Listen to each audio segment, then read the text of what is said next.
Ay, ano nangyari sa Paji Bar ko? Bakit ito na lang? Yan ang abang sinasabi ko eh. Hindi talaga kayo makalatan ng pagkain eh. Sino na naman kayang tumira nito? Sino na naman kayang manglulupin ng kumain nito? Sandali nga, pupuntahan ko. Oy kuya, kinain mo ba yung Paji Bar ko? Oh, anong malay ko sa Paji Bar mo? May kumain na naman ng Paji Bar ko eh. Nananimik ako dito ah. Eh malay ko ba, baka ikaw kumain?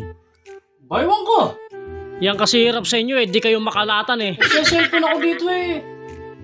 Pagbibintangan mo ako dyan sa... Oo na, wala na ako sinabi. Tinatanong ka lang eh. Nananimik ako dito.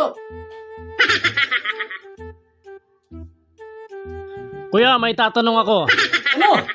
Ikaw ba kumain itong Paji Bar ko? Ano ba malay ko sa... Hindi ko galing kumain ng pagkain na may pagkain. Eh nakakaya kasi dun sa kumain kuya eh, nagtira pa eh. Bumalay ko dyan. Nakakaya kasi sa kumain eh. May ginagawa ako dito.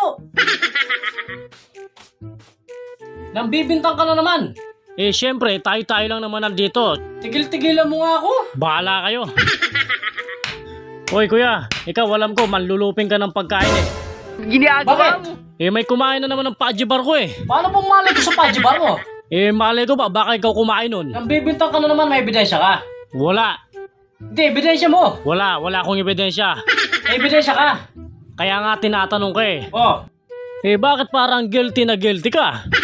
inaya mo kasing pakalat-kalat eh. Dadalawang Paji Bar na nga lang. Dapat kasi kainin mo kaagad. Eh tinabi ko naman eh. Hindi yung kapag nawala eh, mambibintang ka. Malay ko bang hindi kayo makalatan? Lumayo-layo ka sa akin ha. Ang angas mo ah, tinatanong ko lang ah. May ginagawa ko dito, abala ka sa akin. Tinatanong ka lang. Tamaan ka sa akin eh. Ang tapang, manlulupin naman.